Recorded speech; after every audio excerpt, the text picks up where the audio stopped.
habrá un servicio especial a partir de las 8 de la mañana hasta las 4 de la tarde, prácticamente todo el día viernes. Creo que es ayuno, aquellos que quieran estar en ayuno pueden venirse en ayuno desde las 8 de la mañana hasta las 4 de la tarde, y después de eso tenemos el culto del ministerio Millennials y luego la vigilia. Bueno, véngase todo el día. Vigilia no. Ok, vigilia no hay entonces vigilia no, solo el servicio a partir de las 8 de la mañana. Muy bien, quiero invitarle a la palabra a Lucas capítulo 12. Lucas capítulo 12. Sabemos que la venida de nuestro Señor está cerca.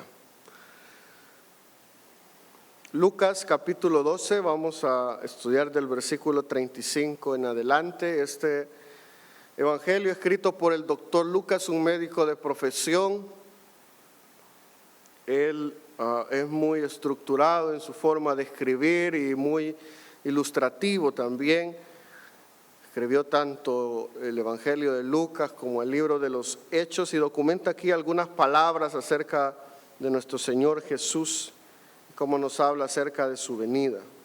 Lucas capítulo 12 del versículo 35 en adelante dice: Estad ceñidos vuestros lomos y vuestras lámparas encendidas, y vosotros sed semejantes a hombres que aguardan a que su Señor regrese de las bodas, para que cuando llegue y llame, le abran enseguida. Bienaventurados aquellos siervos a los cuales su Señor cuando venga halle velando. De cierto os digo que se ceñirá y hará que se sienten a la mesa y vendrá a servirles. Y aunque venga a la segunda vigilia, y aunque venga a la tercera vigilia, si los hallare así, bienaventurados son aquellos siervos. Pero sabed esto, que si supiese el padre de familia a qué hora el ladrón había de venir, velaría ciertamente y no dejaría minar su casa. Vosotros pues también estad preparados, porque a la hora que no penséis, el Hijo del Hombre vendrá. Gracias, Señor, por este recordatorio que nos das acerca de tu venida y la necesidad de estar preparados para ese día. Te pedimos que tu Espíritu Santo pueda ahora iluminarnos, hablarnos, para comprender lo que tú quieres decirnos, Señor. Y te pido que me ayudes a compartir solo lo que tú quieres decirnos, Señor. En Cristo Jesús. Amén. En 1869, en el mes de octubre, en un lugar llamado Cardiff, en Nueva York, se encontraban dos trabajadores haciendo un pozo detrás de un granero. Sin embargo, cuando estaban haciendo las excavaciones, se encontraron con un elemento sólido que tenía la forma de un pie, pero parecía petrificado.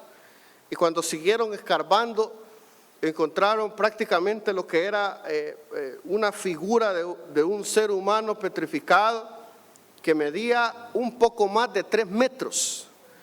Cuando ellos encuentran esto, se vuelve una noticia en toda la ciudad, llegan los periódicos, las universidades, y si eso fuera poco, unas semanas antes tan solo, en un terreno cercano habían encontrado unos huesos, los cuales la Universidad de Cornell identificó como fósiles auténticos, de tal manera que tanto los periodistas como los científicos estaban maravillados de encontrar este descubrimiento tan increíble, al cual ellos llamaron el gigante de Cardiff.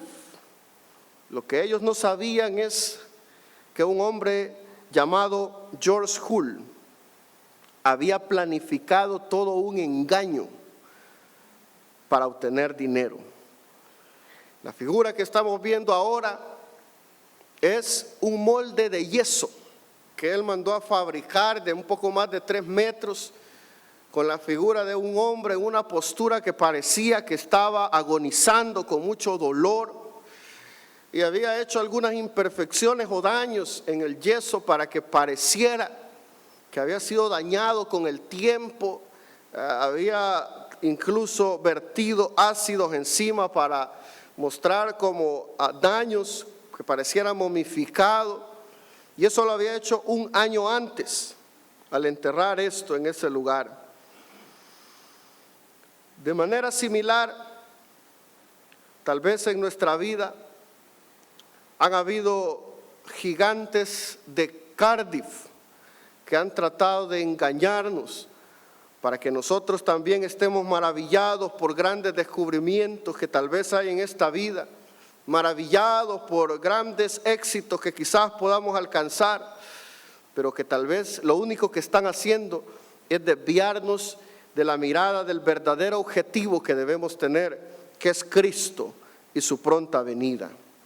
Cuando estos hombres estaban maravillados viendo este gigante de yeso, incluso personalidades altamente educadas, científicos, periodistas, en primera instancia fueron engañados, y este hombre comenzó a cobrar para poder mostrar este descubrimiento y hizo mucho dinero. ¿Cuáles son las cosas que ahora están maravillando nuestro corazón? Tal vez son éxitos personales, tal vez es el materialismo, éxitos académicos, tal vez profesionales o familiares. Y esas cosas están mal. No, son cosas buenas. ¿Sabe cuál es el problema? Cuando estas cosas se vuelven más importantes que Cristo en nuestra vida. Y cuando ahora yo ya no estoy interesado en la venida de Cristo, estoy más interesado solamente en obtener mis éxitos personales. Y se me ha olvidado que si no fuera por Cristo, ninguno de esos éxitos serían posibles. Qué fácil es poder perder cosas que parecen tan valiosas en esta tierra. La salud es tan frágil para nosotros los seres humanos. Una posición social, unas oportunidades laborales van y vienen. ¿Sabe lo que nunca pasará? Es la palabra del Señor. Y un día Cristo vendrá por su iglesia. Por eso ahora el llamado que nos está haciendo la palabra del Señor es a que nos preparemos, no solo para las cosas terrenales, sino para lo más importante, que es la venida de Cristo. Por eso deseo que hablemos acerca de prepárate, porque Cristo viene.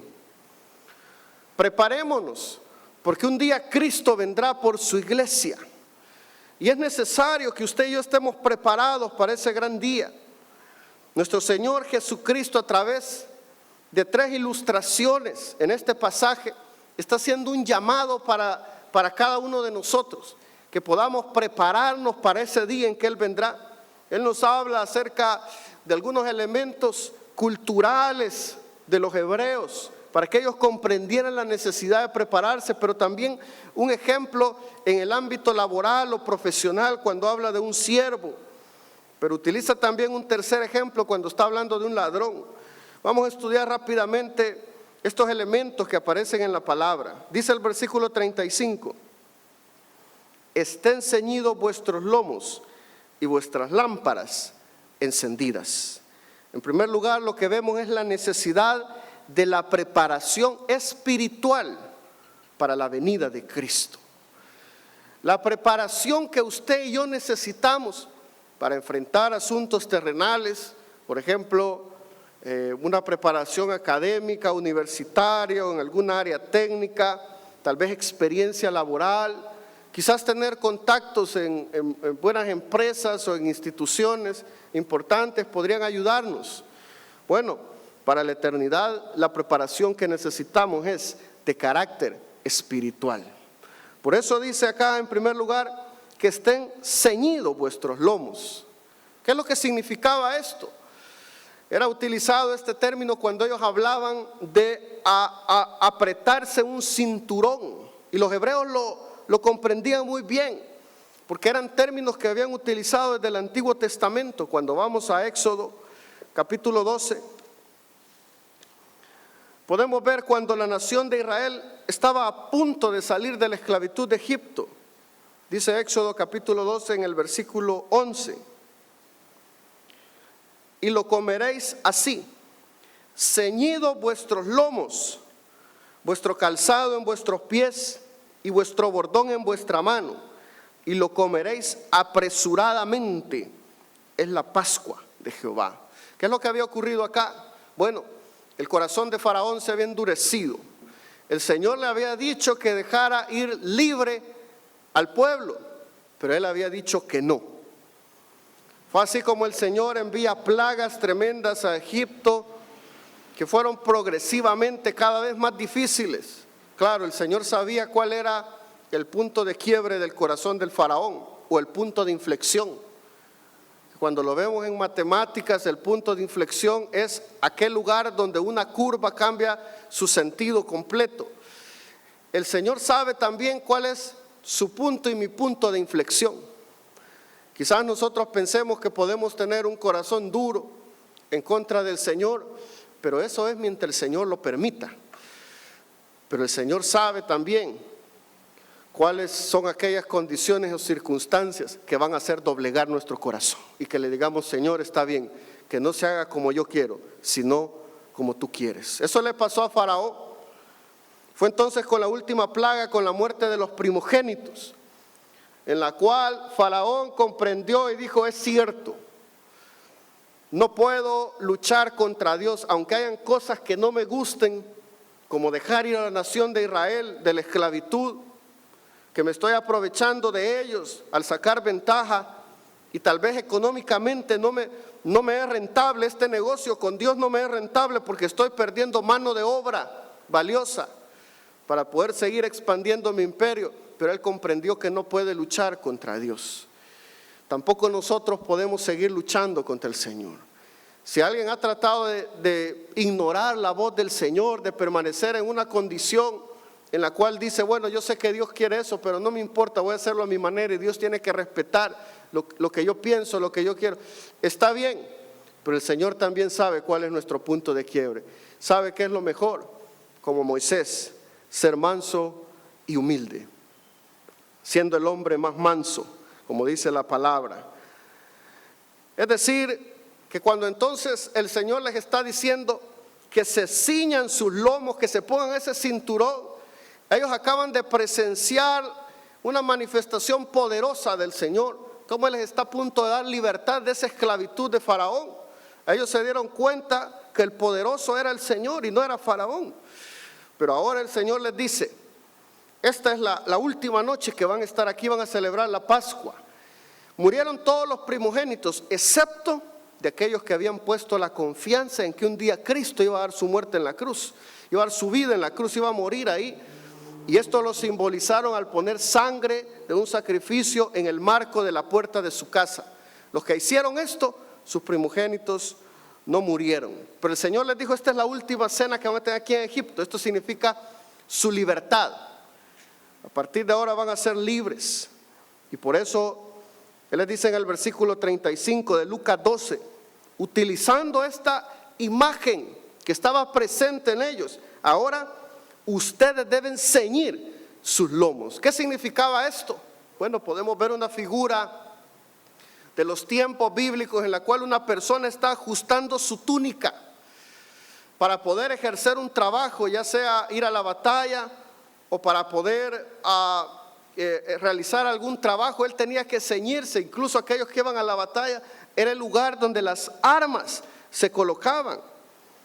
Es decir, entonces, que cuando dice en este pasaje que estén ceñidos vuestros lomos, el Señor nos está diciendo que debemos estar preparados, porque algo importante viene. Nuestra verdadera libertad es cuando Cristo venga por su iglesia.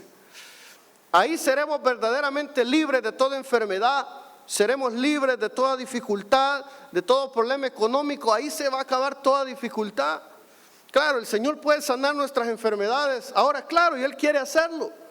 Y probablemente muchos de los que estamos acá, ahora el Señor los ha sanado por la fe de alguna enfermedad. Se van a ir sanos de este lugar, pero este cuerpo se volverá a enfermar, porque está sujeto a causa del pecado a la enfermedad. Pero un día, cuando Cristo venga, tendremos un cuerpo glorificado, y ahí no habrá más enfermedad ni más dolor. Por eso ahora el llamado del Señor es estar preparados, ceñidos vuestros lomos. La segunda ilustración que hace en el contexto del pensamiento hebreo es: y vuestras lámparas encendidas. ¿Qué significa esto? La lámpara era el dispositivo luminario más utilizado en los tiempos bíblicos, el cual utilizaba como combustible aceite natural. De diferentes granos ellos podían extraer aceite que les servía como un elemento combustible. Cuando la palabra de Dios dice que vuestras lámparas estén encendidas, ellos entendían perfectamente que para que la lámpara estuviera encendida debería tener aceite. El aceite es un símbolo del Espíritu Santo. Es decir, que la preparación espiritual que usted y yo debemos tener en primer lugar debe ser tener la seguridad que el Espíritu Santo mora en usted y mora en mí. Es decir, que hemos tenido la experiencia del nuevo nacimiento por el arrepentimiento y en la fe.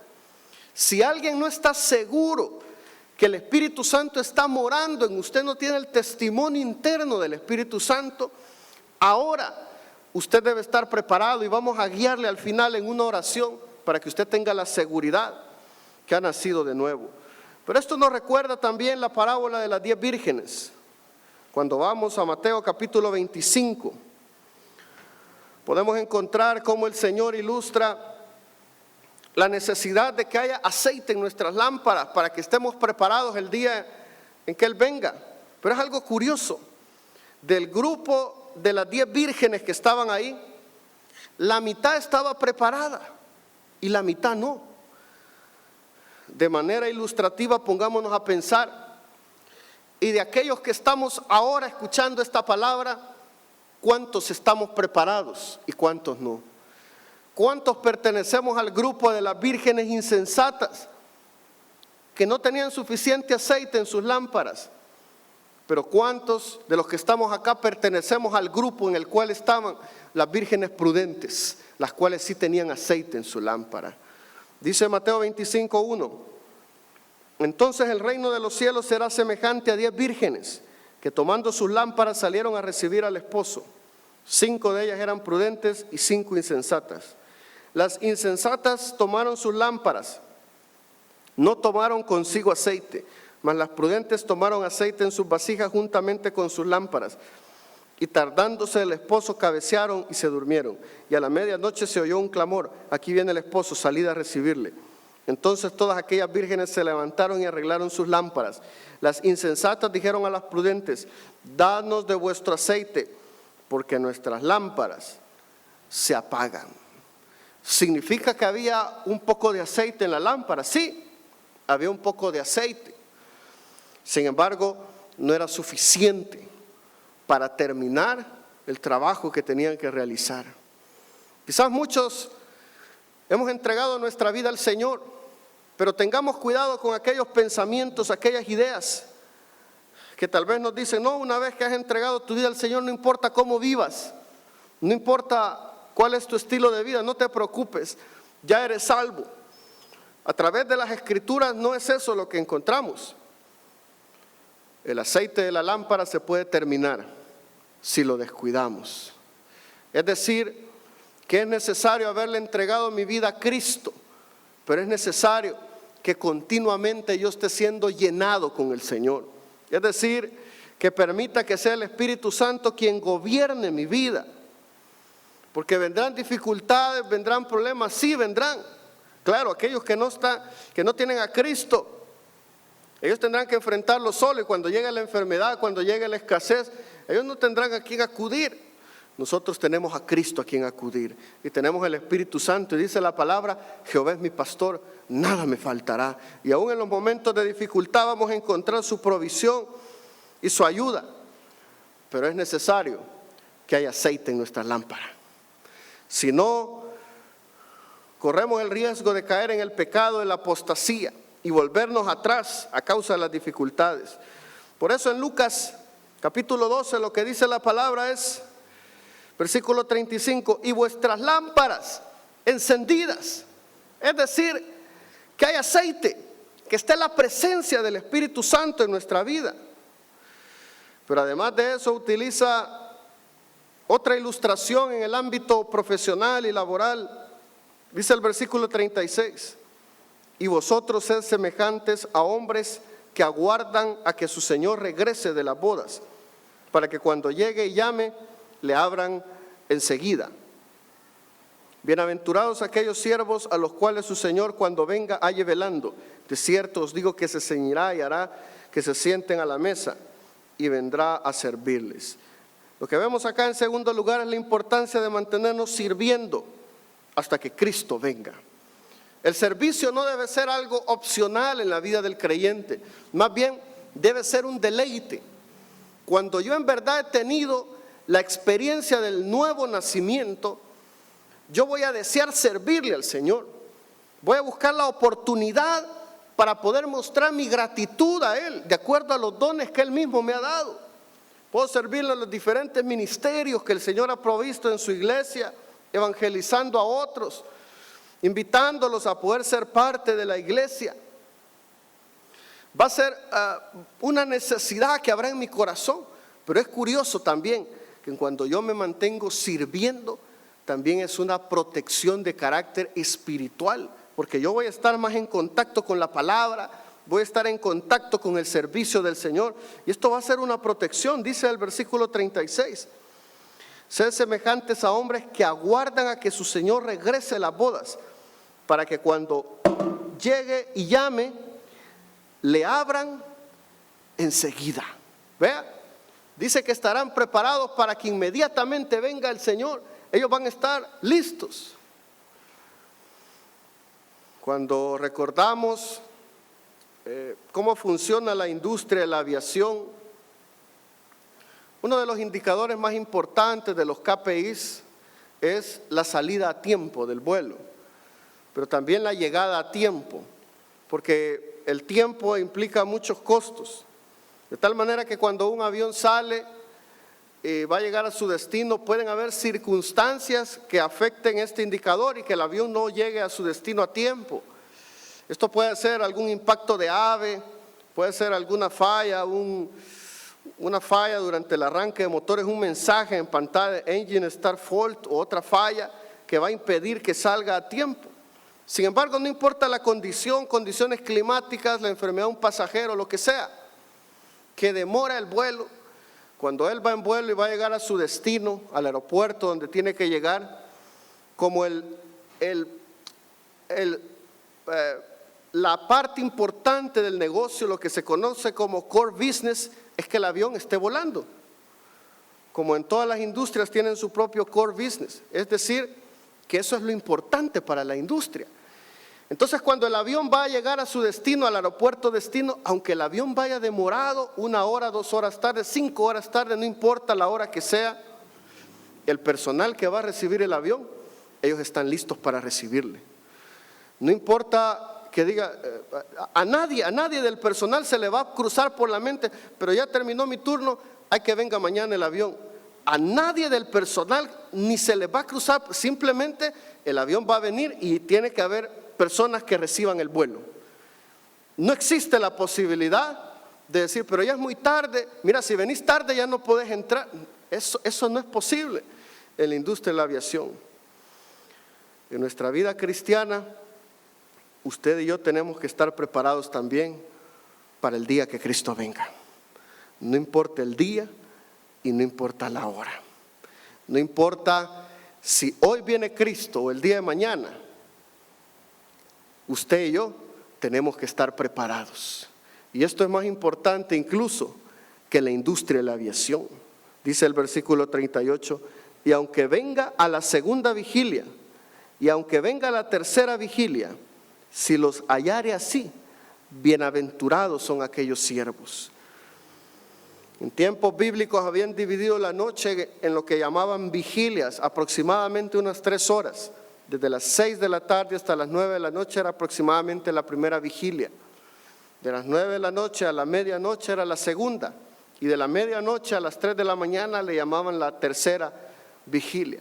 Lo que está diciendo ese pasaje entonces es que no importa que la venida fuera durante la noche o fuera durante la madrugada, no importa. Porque lo más importante es estar preparados para la venida de Cristo. Lo importante no es el día ni la hora, eso no lo sabemos, solo el Señor lo sabe. Lo importante es que usted y yo estemos preparados para cuando llegue ese día. Pero dice el versículo 39, pero sabed esto, que si supiese el padre de familia a qué hora el ladrón ha de venir, velaría ciertamente y no dejaría minar su casa. La última ilustración que utiliza en este pasaje para poder mostrarnos la importancia de estar preparados, nos está hablando acerca de un ladrón que está atentando contra los bienes. Por eso en tercer lugar y en último lugar vemos la realidad sobre lo cerca que está la venida de Cristo. Dice, si supiera el padre de familia a qué hora el ladrón ha de venir, velaría ciertamente y no dejaría minar su casa. ¿Sabe? Esto es parecido. Si usted va al supermercado, usted ya va con todas las compras, lleva todo listo, o tal vez echó gasolina en su vehículo y está listo para pagar, pero usted escucha rumores que anda un ladrón de tarjetas de crédito en ese lugar. Le aseguro que usted, si va a pagar con tarjeta de crédito, usted va a cuidar esa tarjeta, que nadie se la vaya a clonar, ni siquiera la va a prestar. No, tráigame el post que aquí voy a pagar. Porque no, si yo sé que alguien acá puede clonarme o robarme mi tarjeta, entonces yo la voy a cuidar. Bueno, más importante es estar preparados para la venida de Cristo. ¿Cómo estoy cuidando entonces mi vida para el día que Cristo venga? Porque dice la palabra que si el padre de familia supiera a qué hora vendría el ladrón, él cuidaría su casa. Si sabemos que en el lugar donde vivimos están asaltando las casas y no han atrapado todavía esa banda que ha estado toda la semana y todos los días asalta una casa y ya lleva 5 casas seguidas, esa noche no vamos a salir, vamos a cuidar la casa. ¿Cuánto más importante entonces es que usted cuide su vida, mi vida también espiritual, para el día que Cristo venga? Por eso dice el versículo 40, vosotros pues también estad preparados, porque a la hora que no penséis, el Hijo del Hombre vendrá. Ahora el llamado que el Señor está haciéndonos por medio de su palabra es: prepárese. Prepárese para la venida de Cristo. Ahora el Señor con tiempo está haciendo este llamado, para que el día que Él venga, ninguno de los que estemos acá nos perdamos esa bendición. Pero es una decisión que usted y yo vamos a tomar. Ahora tenemos la oportunidad de tomar esa decisión. Oremos al Señor. Buen Padre, gracias. Gracias, Señor, porque nos das la oportunidad de prepararnos para el día que tú vengas. Estar preparados, Señor, para ese día en el cual ya no habrá más tristeza ni más dolor. Ya no habrán preocupaciones, ya no habrán deudas que nos aflijan, ya no habrá enfermedad. Gracias, Señor amado. Yo quiero estar preparado. Mientras usted sigue orando, quiero hacer una invitación. Alguien que está escuchando este mensaje, el Señor le ha hablado, le ha dicho a su corazón que necesita entregar su vida a Cristo hoy, o necesita reconciliarse porque ha estado lejos de Jesús. Acepte el llamado que el Señor le está haciendo. Voy a dirigirle en una oración. Dígale esto al Señor: buen Padre, te pido perdón por haber estado lejos de ti. Me arrepiento, Señor. Te pido que me perdones por todos mis pecados. Límpiame, Señor. Te pido que entres en mi corazón y me hagas una nueva criatura. Yo comprendo que tú eres Dios, que tomaste forma humana para morir y resucitar. Gracias, Señor. Acepto tu perdón en Cristo Jesús. Amén. Me sigo orando un momento más mientras nos preparamos para la cena del Señor. Pero quiero preguntarle si alguien ha entregado su vida a Jesús mientras los demás oramos por primera vez o se ha reconciliado. Levante su mano ahí donde está, que de parte de la iglesia hay un pequeño presente para usted. Puede levantar su mano si usted ha entregado su vida al Señor o se ha reconciliado con Él. Mientras nos preparamos para recibirlos. Estimado amigo y amiga que en esta hora ha escuchado el mensaje de la palabra de Dios, Dios tiene una linda oportunidad para usted, pero usted tiene que tomar una decisión. Es una decisión de fe. Y esa decisión tiene dos grandes partes. Uno, que le pida perdón a Dios por haberle ofendido a Él con sus pecados. Y en segundo lugar, creer que Él derramó su sangre para perdonarle todos sus pecados. Si usted quiere en esta hora abrir su corazón a Dios y decirle, Señor, sálvame, le voy a dirigir en una oración que contiene estos dos elementos que le he mencionado. Por favor, ahí donde está, haga esta oración conmigo. Diga, Padre eterno que estás en los cielos, me arrepiento de todo corazón por haber pecado contra ti. Reconozco que soy una persona pecadora. Me duele, Señor, el haberte ofendido con todos mis pecados. Límpiame con tu sangre que derramaste en la cruz. Creo que resucitaste para mi justificación delante de tus ojos. Por ello, Señor, te abro mi corazón y te recibo como mi único y suficiente Salvador. En Cristo Jesús, amén y amén. Le felicito a todas aquellas personas que en esta hora han tomado a bien darle su vida a Jesús. Ahora, ¿qué tiene que hacer? Lea la Biblia. La Biblia es como un poema de amor de Dios para usted. Es su alimento, es su pan diario. Además de eso, ore. Orar es platicar con Dios en nombre del Señor Jesucristo. Congréguese en la iglesia para que usted sea edificado y fortalecido. Y también recuerde que si vuelve a caer en algún pecado, pídale perdón a Dios y no se quede postrado a la mitad del camino. Sacúdase el polvo a través del arrepentimiento pidiéndole perdón a Dios y levántese y siga caminando porque Jesús le espera al final del camino.